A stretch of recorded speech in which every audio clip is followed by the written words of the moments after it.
And I'm back again. Sorry, it's not Maman. The weather and lack of internet kind of made it difficult to get this script together. So since I had some free time, I figured I'd work on part 1 of the overhaul video, and surprisingly, I got a lot done. So here we are. And for those outside the loop of my community tab, this is something I kind of made on a whim. After season 1 of Has Been Hotel dropped, and I realized the premise of the show wasn't as much of the focal point like I originally thought it would be. And don't get me wrong, I get they were limited, but did we really need a war with heaven in season 1 along with the dead angel? Like, all that stuff's fun, but I was kind of hoping for the characters to go through complex arcs and learn what it means to be an actual good person, and that change is hard but worth it. But that was my bad, guys. So instead of a rewrite, I thought, hey, why not take the main idea, can a sinner be redeemed, and work from that? I mean, I had already made the first 5 versions of my interpretation of the deadly sins, so what's wrong with making this weird Frankenstein of a rewrite / AU and a lot of other things? Like, I remade this world's world building, so overhaul is what we're gonna dub this thing. Also, as you'll see later, I made completely new characters / designs, cause 1, so I don't get in any legal trouble, and 2, well, they don't really act or embody much of the OGs. I mean, there's a little in there, but the further we'll go into this, the more you'll see how different and complicated stuff is for them and their lives before death. That's right, we're gonna get into their pasts too, and some fun heaven and hell lore. That's always fun. So let me explain how this series will go from here. This will be a 3-part series, or more like 4 or 5 part. Let me explain. So part 1 will have videos on all the characters, just to help beef up the world a little bit. But this video and the next video are just introductions. Then part 2 will probably be 1 video on the world building and rules on how everything works. And part 3 will probably, hopefully, be 1 video, but probably 2, on the whole story. Now, this will not be a comic, but like a pitch meeting, so I'll talk about storytelling and plot progression and character arcs, along with what all would happen if this was a 3-season, 21-episode production. Pictures will also be included. Yay! Hopefully this will make as much sense as possible, because I'm pretty excited to do this.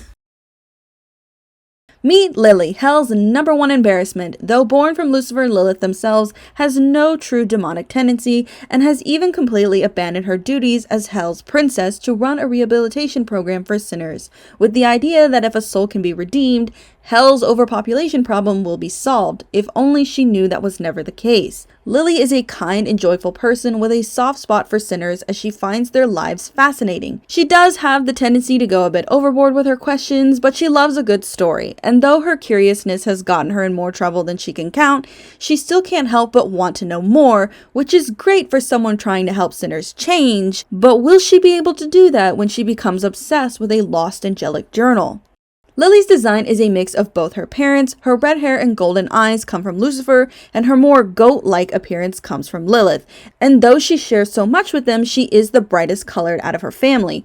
Her outfit is still very royal, even though she hasn't been active in her royal duties, but it has been simplified. I based the coat around this coat shape, and I have zero idea what exactly this type of coat is. Plus, I added more bat/gothic elements to it by making the tails of her coat bat wings. Fun fact, they do move and allow her to fly, but they're not her official wings. The rest of her outfit is a 1-piece jumper, and you'll see I redid the sleeves to make them just typical low puff sleeves with ruffled cuffs to match her crevasse. As for accessories, I didn't want to give her too much, as she prefers a more simple and romantic type look, so I gave her a cottagecore bow for her hair and a golden apple pin as a sign of her friendship with Eve. The tips of her horns are also just golden horn covers to give a more angelic vibe to the residents. As for her colors, black and purple is the signature color of the Lucifer family, but with Lily's sunny look on life, hint the golden freckles, I made her main colors gold and soft yellow. While many in Hell believe this is something to do with gluttony, it actually hints to Lucifer's golden light when he was still an angel, as she managed to see a picture of her father in heaven during a meeting and wanted to emulate it. But she does still wear black as a sign she is still connected to her family.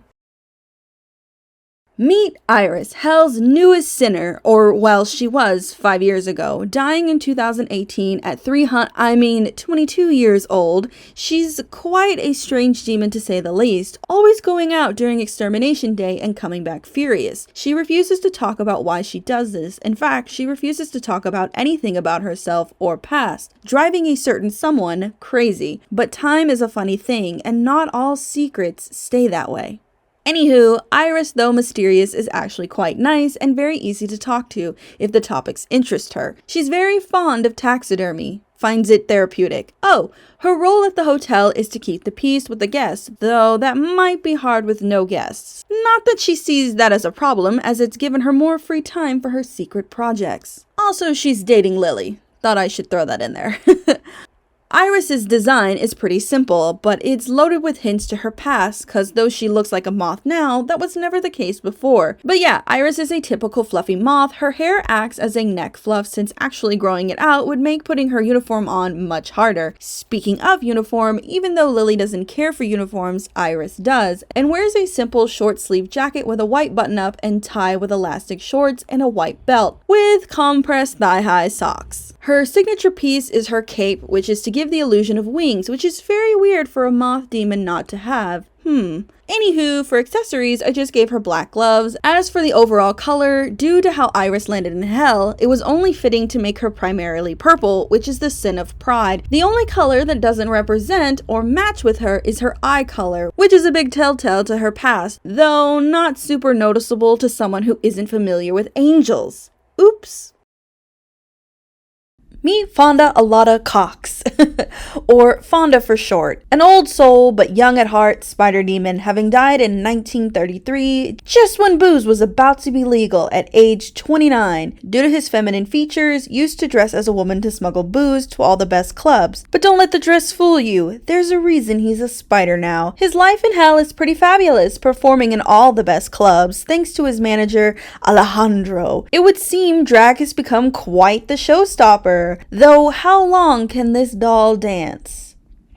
Anywho, Fonda is a real diva and acts as if everyone should know him and shower him with praise, but that could be the drugs talking, and the hidden heartbreak of a forbidden lover causing him to act out. But who's to say with this wild male femme fatale? Though I will admit he's not all bad when he wants to be, often playing the piano during the evening and taking smoke breaks with Iris. It would seem his good side comes out at night when all is quiet and peaceful, reminding him of sweet memories of the one good thing he had in his life. Fonda's design is heavily inspired from classic noir films, just with a tad more drag embellishments. Fonda loves a polished, sophisticated look. Anything from the 1920s to 40s is his preferred way to dress, but this pretty little number is a 1940s inspired suit dress, mostly in shape and color, as suit dresses back then were more covered, while Fonda has a more bone neckline shirt and the upper suit part is cut all the way to the neck. Kind of like those boob hoodies, though the sleeves on this are a bit tighter. And I also gave him hard cut hand gloves. As for the other accessories, I gave him a flat fascinator hat with a spiderweb veil and a fur stole jacket made from real hellhound fur, ethically taken, hopefully. Anywho, I hope it's obvious what Fonda is, but just in case, he's a spider demon. Due to helping smuggle booze, he did have a few run-ins with the mafia and was asked to kill for them. Who knew dressing as a woman could be so handy? And though he was somewhat a black widow, it would seem his truest sin was lust, hints to him being primarily blue. But you'll notice he has lighter blues as well, a small nod to his hidden sin of sloth. Please watch my sloth video to understand why. Also, his leg color is his actual legs. They're not socks. We love an illusion queen.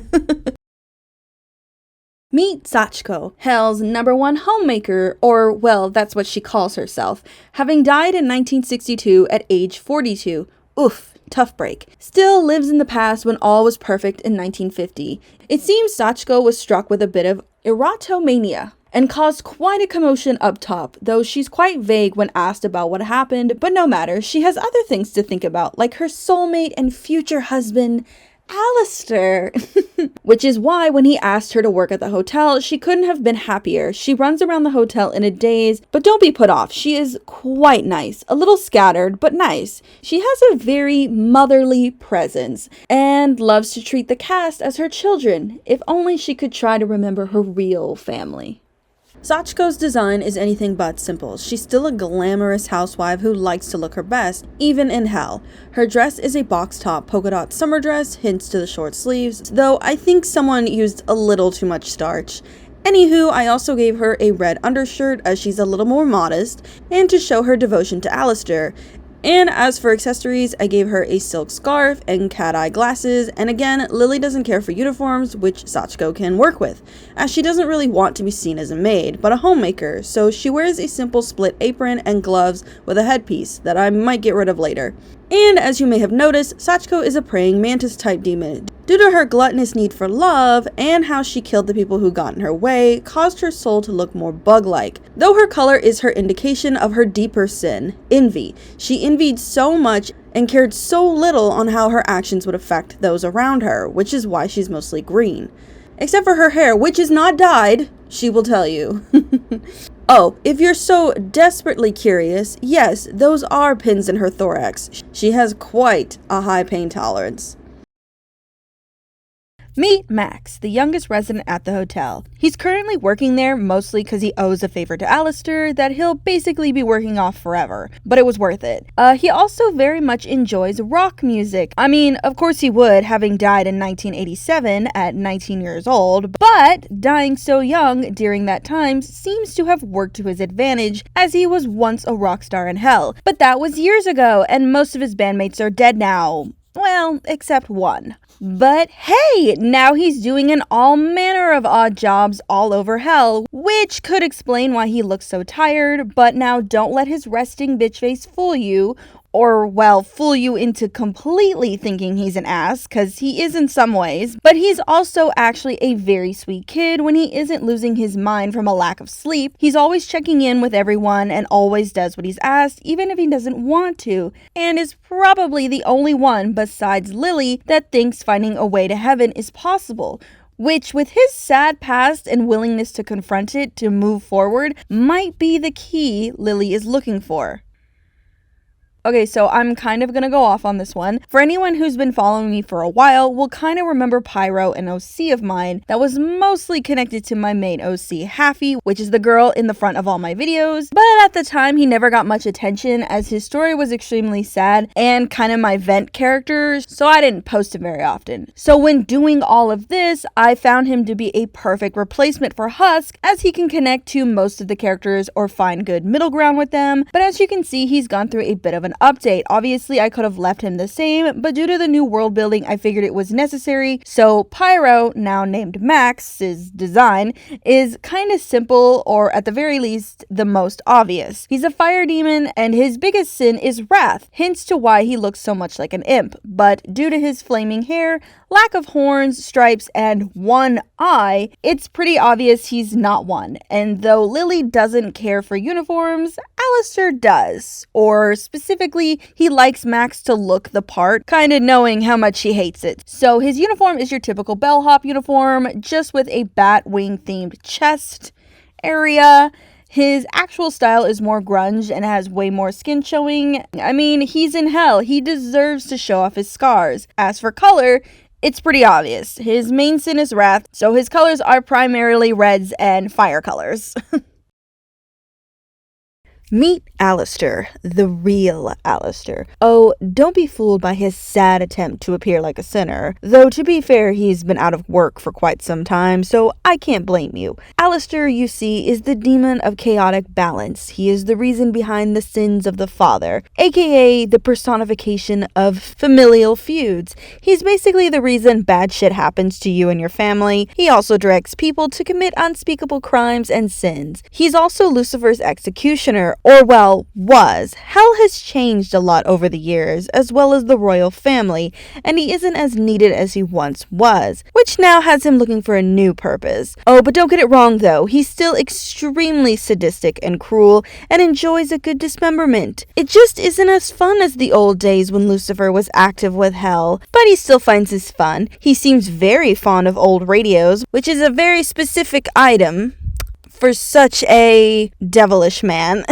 But to each their own. He also has fun with the sinners, along with messing with the other representatives of Hell, as he's not much of a soul collector, but a favors guy. But let's see how long that lasts when he witnesses a miracle.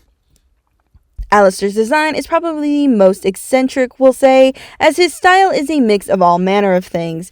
His coat is a mix of a 1920s pinstripe suit jacket and a 1970s long jacket. It is stitched together for some reason, and instead of a belt has red ribs keeping his coat tight, which seems to match perfectly with his bloodstains and teeth.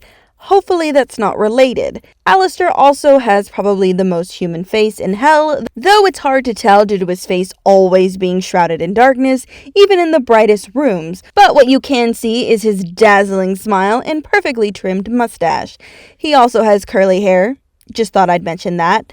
Anywho, as for accessories, he wears a black top hat with red antlers and matching red sunglasses. He also has a matching red raven skull brooch for his tie. His love of bones is deep, even having some more rib bones on his undershirt.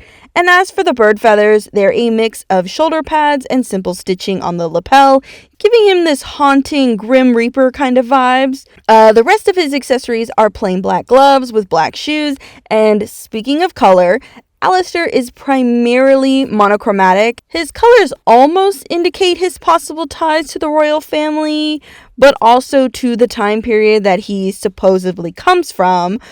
But his bright red coloring has people assume his sin is wrath, but to be honest, who's to say? Meet Satana, the Wrath representative, and probably the only imp in all of Hell with such a high level of authority, minus Cassette. She runs the Wrath district like a military boot camp, which a lot of sinners seem to like for some reason. She gives sinners the false hope to one day fight in Hell's army, but who's to say if that'll ever happen, right? Right? Anywho, Satana is as loyal as they come and treats most of the other reps with the same respect and loyalty, though her closest friend within the group is Alistair, as she has kind of internalized her prince's role with Lucifer and is projecting it on Alistair. Plus, she thinks his sin is wrath due to his coloring, and that makes her like him. But don't be fooled by her simple-mindedness. She's extremely sharp when it comes to battle tactics and strategy. She truly is always one step ahead of everyone, and though she won't be super involved enough to get to know her, we will occasionally see her and get to see her in action. She's not second in command for nothing. Satana's design is pretty simple for your typical Wrath imp, as it should be. You never know when war is coming, so most if not all Wrath imps including Satana wear chest armor and leg armor. This is just in case of surprise attacks, as they have special armor for a more coordinated war. But the rest of Satana's outfit is just her simple work clothes, as she enjoys farming. So a simple dark button-up shirt with dusty brown jeans. As for accessories, she has a red bandana to take care of her sweat, and her thick black gloves for fighting. And her most prized possession, her official seal of Satan's sigil made specifically for her, which is truly a great honor, as not many receive their prince's sigils anymore. As for color, Satana is primarily red, which makes sense since she's an imp, but it helps since she doesn't have to wear her sin's colors, as she prefers more muted and faded colors, nothing flashy. And if you notice, she is wearing a shade of purple with a red bandana, which is a hint to Lucifer and Satan's closeness, or more their roles. Also, Satana's hair is gray due to her old age, and her scar is from past fights, which she won. Meet Cassette, the assistant to the sloth representative. She is on her 6th year in this position due to Rogert constantly needing maintenance, which she viewed as a true honor till having to actually deal with her boss's wacky antics. But she loves her job and actually likes being in charge of the soul count for all the representatives, giving her the biggest position possible for a sloth imp, or imp in general, though lately the numbers haven't been adding up.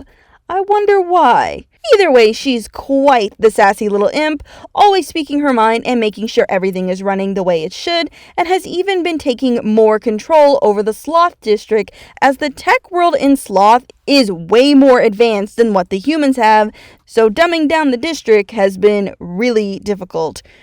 Who knew even the smartest humans were really dumb? But it's kind of surprising how many more games and music seem to come out of the Sloth District these days, especially one artist that Cassette really loves. I'm kind of drawing a blank to her name, but all I remember is she's quite neon colored. But enough about that. Cassette has bigger things to focus on as it is. After all, she'll be the busiest she's ever been after what happens. Cassette's design is pretty sporty and unique to her job type, as most sloth imps technically wear workwear in electric blues and yellows, though some do wear other colors depending on who they work for, but Cassette wears what she wants, but still wears the signature electric blue for sloth. Her style is pretty basic for a sloth imp, as cyberpunk is the main fashion there, but since she is no longer in the cold climate of sloth, her outfit is a little less than normal, with her white and blue striped crop top and lace and purple overshirt, and simple track pants with matching horizontal stripes as her crop top. You'd think this is a pretty warm outfit, or she's covered enough to not be cold, but trust me, the sloth ring is brutal when it comes to the cold. She's basically wearing a bikini in the eyes of the sloth ring. As for her hair, the reason it doesn't match her fur is because she dyed it to stand out more, and so her floating eyes can find their way back, because even though they can record and replay things, they still kind of have a hard time navigating themselves. As for the eye symbolism, we'll just say sloth loves to watch. Meet Rogert, the sloth representative, the oldest robot in all of hell. That's right, he's a robot. Belphegor's robot, to be specific, made just over 400 years ago. Yes, he knows humans didn't make the first robot till 1964, but we're not in the human world, Becky. Plus, Belphegor is the one who sent that idea out. What, you thought humans just invented stuff because they could? Ha! Well, they could in the beginning, but Belphegor got tired of waiting for them to make interesting things besides fire. But enough about that. Rogert is, and I mean this in the best possible way, is hella outdated. He's constantly breaking down or overheating and getting tricked by Alejandro and his sexy charm. Cassette, his assistant, is literally the one thing keeping him going, and though he loves his position, he really wants to retire. He's slowly been allowing his previous helpers to deal with the sloth district and contracts as he can no longer keep up. So far, Alistair is the only one who knows of this, as they've known each other the longest, and because he knows who Alistair actually is. It's a miracle he hasn't blabbed that secret, though it could be he's preoccupied with Prince Coda's new baby. It's all he and the sloth ring can talk about, and though just like Satana, Rogert won't be super involved, he will have small roles and interactions with other characters to help make the world feel full, so that'll be fun. I mean, how exactly is a robot supposed to help, right? Guess we'll see, huh? Rogert's design is heavily inspired by the French Rococo era and No Straight Roads. I just love the robot designs for the boy band, so yeah. But the French Rococo era is actually very funny, since when the war was happening, Belphegor went to France to spy / be all buddy-buddy with a holy woman. He ended up loving the French and the city so much he constantly went back to visit. So nearly all of his designs have French influences in them, hence to why Rogert is so fancy with his gold French appliques around his screen and stomach area.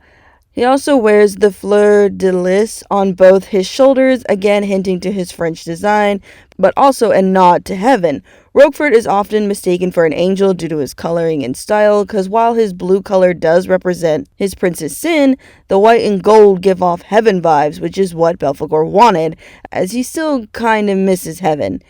Anywho, Rogert's joints are also gold, and he's painted to appear like he's wearing white pants and a light blue shirt. His golden neck is pointed on his chest to give the illusion of a pin cravat. A lot of his design and outfit are very royal inspired, which makes sense as he was made by a royal. While most robots in Sloth are modeled around him, they aren't as fancy.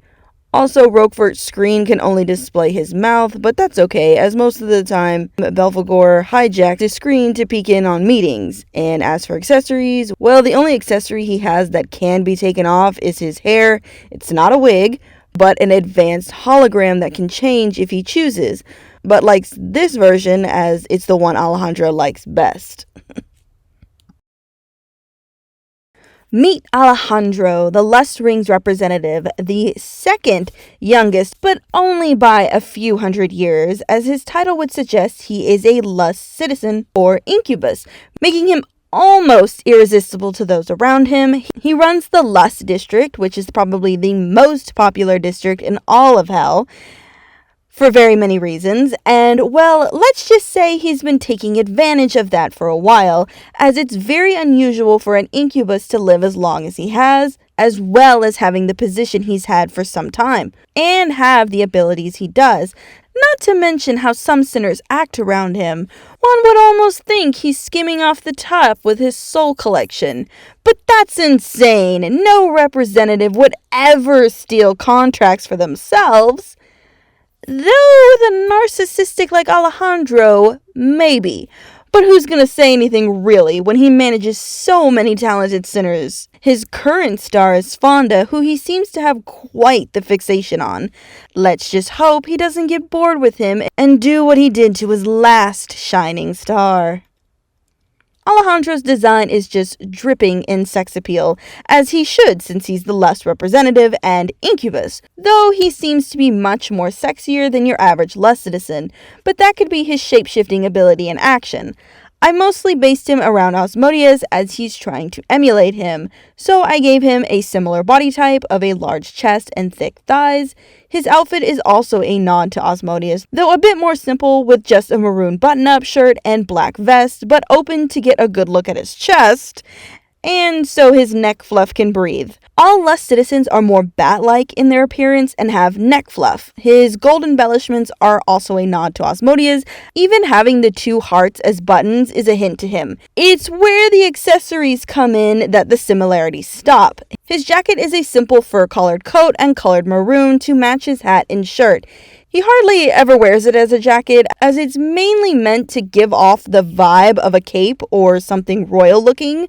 I also gave him a chest harness just to add more sex appeal, and his pants are just simple tight flared jeans.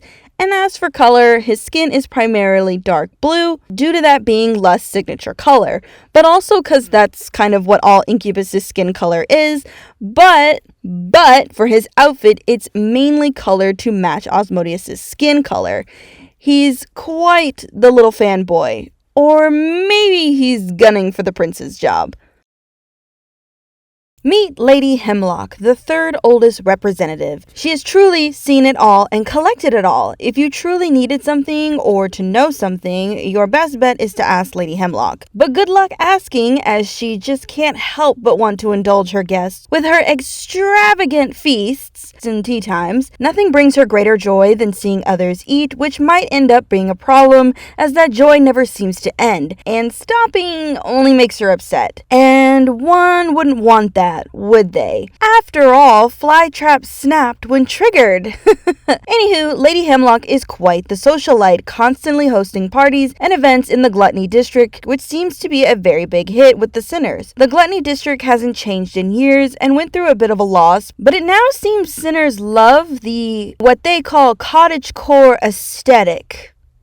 Not entirely sure what that means, but they now indulge like crazy, which Lady Hemlock just loves, though it would seem a certain little redhead might mess that up for her when she comes sniffing around, and not for the sweet smells.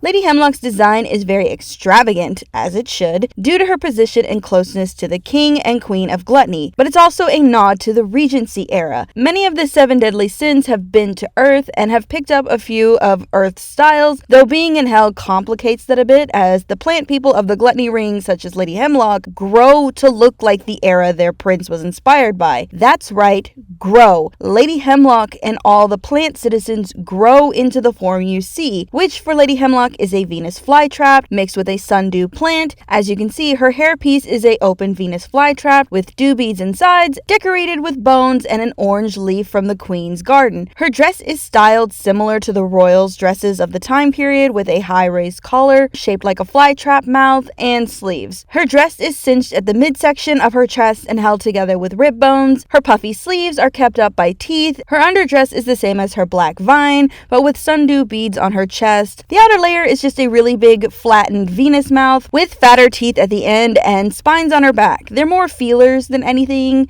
As for color, she is primarily orange to symbolize her sin color, but also green and black and yellow to blend in with her environment. Also, her hair color is now a light white color, similar to what a Venus flytrap's flower looks like. And as for accessories that actually come off, are her necklace and fan, which one would never be without. But for the accessories that do not come off, again, her headdress and orange gloves. Meet Madame Arum, the greed representative, and boy does she truly embody her sin. This sexy little fox is as greedy as she comes, and she'll take you for all you're worth and then some. She's a true master of deception and trickery. She truly is the best of the best, only coming in second to lust for the amount of contracts made, but that's fine. She knows better than to bet on the powerhouse of hell, though she does love to try. Games seem to be Arum's weakness. Well, most games are for fox demons, but Arum is very obsessed with games, but don't expect her to play fair and square. If she wants something, she will get it, which is probably why she's been running the Greed District as her own personal Vegas. Casinos everywhere, and a table is always waiting for her. And her favorite thing to gamble for is soul contracts more than anything. Humans come up with the best games when they think they can win. But when she's not taking everything from some poor sucker, she's mostly in the Gluttony District and Lucifer's Castle, mostly so she can flirt with Lady Hemlock and try out all the new liquor they've been making so she can have some sent to her district's bars, and she mostly goes to the castle to deliver Lilith's jewelry Mammon makes for her. Madame Arum is the only one allowed to bring it to the castle and actually interact with the queen, which she just loves. The queen has all the hot gossip, and she is so easy on the eyes, it hurts. Plus, Lilith loves cursed jewels, so even if Madame Arum wanted to take off with the Queen's jewels, they're practically worthless and could kill you. So yeah, Madame Arum may be greedy, but she's not that greedy. Madame Arum's design is hella fancy, which I mean makes sense, she is the greed representative. Though most greed citizens don't flaunt their wealth, they hoard and hide it. But after many years of Madame Arum living in the Pride Ring and around sinners, has shown her how much fun it is to show off your wealth. Though I should point out she's not exactly your typical greed citizen, as she is a fox dragon. There are 3 types of greed citizens, and the fox dragons are ranked lower due to size and abilities, but Mammon trusts the fox dragons a little more as they haven't tried to steal from him. Probably because there's so few and most have moved to the Pride Ring. But anywho, Arum's design is inspired by the 1920s, but the more theatrical style of the fashion, with her oversized gold satin coat with double layers of fur trim and kept closed with an oval brooch with a golden pearl in the middle, and pinstripe cuffs that match with her dress. She's a very stylish but casual queen. As for color, she dresses in her sin's color, which are gold and yellows, even going as far as to dye her hair and paint her horns and nails. You'd think she's doing it to represent her sin, but she truly loves gold. As for accessories, she wears a chunky gold double chain, again to show off her wealth, and because she kind of wants attention to her chest. And then there's her pipe. She doesn't smoke often unless really upset, but still loves to hold on to it and chew on it. Almost kind of like a towel in a way. Meet Serenity, the envy representative, and number one influencer in all of hell. For what you might ask? Well, just like the Kardashians, nothing. Serenity is just pretty, rich, and loves to party, which is why the envy district is kind of all over the place. It's pretty much demonic Jersey Shores, as Serenity has kind of let the district run wild, but it has led the envy ring into being the most popular ring to watch, though that doesn't seem to be bringing in the souls, as Serenity's count has been dropping lately, which is not good if she wants to keep her job, which probably won't be too hard for her, cause true to her sin, Serenity is extremely envious and will destroy anyone's happiness, and is not shy to murder those who make her feel insecure. She is probably by far the most vicious and cruel of the representatives, but unlike Alistair, it's not something fun for her to do, like having a drink with friends. This is a scratch she can't itch unless she burns her skin to get it. She will not stop till everything that brought you happiness is taken away and you're kept at the bottom for all eternity, as the envy ring and district is all about popularity and doing whatever it takes, even if it means cozying up to Hell's little prince, cause your boss has big plans in the works. Serenity's design is anything but simple. While yes, her dress isn't as extravagant as the other representatives, she's still dripping in style and design. She's also the tallest of the representative, which is very normal for most envy citizens, though Serenity is larger due to being half anglerfish and sea dragon. Hints to her tail being curved and flat, and her back fins pointed with spines, along with her lower and underfangs. Her sea dragon parts hints are mostly her coloring and pointed snoot and arm fins. Also, I should point out that Serenity only has legs on land due to being a high-ranking citizen. She has access to more potent spells to help her look more human, as sinners don't seem to be as enticed in their real forms. But enough about that. Serenity's outfit is your simple latex long-sleeve nightclub dress with a wave-cut boob window and hip windows. The dots on her dress are glow marks to attract mates. Her platform boots are also latex with a wave-cut pattern on top and glow dots. Her dress is meant to give the illusion of multiple eyes, as it's colored similar to her eyes. Most envy citizens use their eye color and style as protection and attraction, depending on the citizen type. As for color, Serenity really sticks to her sin's color. I mean, she kinda has to. She was born green, but still it was a huge plus with Leviathan when picking out a representative for them. But as you can see, she's wearing all black. While yes, she is mimicking her eye color, it's still weird for an envy citizen to wear so much black. While most sinners wear black for many a reason, representatives and royalty wearing black is a way to show respect or connection to the royal family. And for Serenity to wear primarily black is surprising due to Lucifer and Leviathan's hate for one another, but maybe that's changing. Anywho, as for accessories, Serenity wears green sunglasses as the light outside her district hurts her. And 'cause she's probably hungover. Girl drinks like a fish. Meet Lu, the Prince of Hell, Lucifer and Lilith's second child and active prince. Where Lily is the biggest embarrassment of Hell, Lu is the pride and joy. After hundreds of years of Lily's birth, the family felt it was time to add to their family, making Lu the youngest royal Hellborn to date. Yet he has made crazy waves as acting prince, keeping the peace in other rings, helping organize the Dealmaker demons on Earth, and having meetings with Cerberus and his death dogs about the portals to Earth.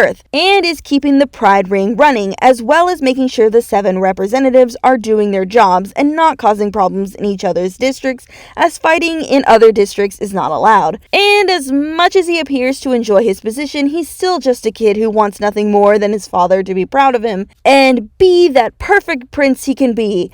But that's a little hard, because though he's active and does a lot for Hell, he genuinely hates the sinners, and having to put up with his sister's constant buffoonery. Though estranged, she's still brought up, and now she's on this kick about sinners being redeemed. Insanity. Utter insanity. And that good-for-nothing sinner Alistair is helping her too? What is happening? Good thing the other representatives are on his side, especially Serenity. She's been giving him very good advice lately. Let's just hope it stays helpful. Lu's design is very royal casual, though probably not as much as his sister, as he is more active in his royal duties, as he must always look his best. So he wears a simple crop split sleeve top with pentagrams on the shoulders, mostly as a sign to the connection of Lucifer and Satan, and cause Lu is kind of second in command, as no one but Lucifer may wear his sigil. And like Lily and the rest of the royal family, he wears black, with his black puffy sleeves and black boots, but it's not as much as the rest of the family due to having to wear his father's signature color, purple. If Lu had his way, he'd dress completely in black, but apparently, according to his mother, would make people think he's not connected to the sin he comes from, so purple it is. Also, similar to Lily, he is an even mix of his parents. His eye color is similar to Lucifer's eye color, but eye style is Lilith. His skin tone, more similar to his father, and his goat parts and wings come from Lilith as well. Seems that gene is hella strong. But the one thing that is unusual is his hair color. While Lilith has white hair, she wasn't blonde when she was alive, so Lu having blonde hair is strange to everyone but Lucifer, who couldn't be happier as his hair before the fall was blonde. It may not be as bright or as golden, but it is a reminder of what was, and it gives hints to Lu's inner self and hints to history repeating itself. Anywho, as for accessories, Lu only has one, his crown. Though Lu's was made, as most fallen angels' crowns in hell are actually their broken halos. But Lu was born in hell, so he had his custom made to look like his father's and his mother's horns. Also, Lu's wings are always out, but have the ability to change shape should he need it. And that is it. Wow, 14 characters and another 14 to go. But still, I'm super excited to go further into this. Keep in mind, this is all for fun and kind of like helpful tips on character design and world building and development. Plus, this is kind of how people take existing stories or properties and make it their own thing. Though obviously they go much harder than I am, but like all this would technically be like phase 1 if I was really making my own thing. But again, this is more of a weird what could have been, but also what if the story was actually more focused on the question, can a sinner be redeemed? Because that's an amazing question to ask and think about, as we don't know the answer. We can only discuss and try to figure it out while we're alive. So to have characters who have lived life and ended up where they did does make me wonder, is change still possible even in death? As humans have had free will to change and make different choices. So how does that work in death? It's all just a lot of fun to think about, and I really wish the show had focused on that, because I'm a huge sucker for the whole human condition and the deep connections we make that help us, you know what I mean? But anyway, next video will be Maman, yay! Also, this video and the other videos coming after it will have its own playlist, that way everything's in a nice little spot. I just have to finish up Overall Husk, Sir P, and Cherry, and then it's world building. Anywho, remember to like, comment, share, and subscribe. Really helps out the channel and me. I hope you all have a super fantastic day, and I'll see you in the next one. Bye!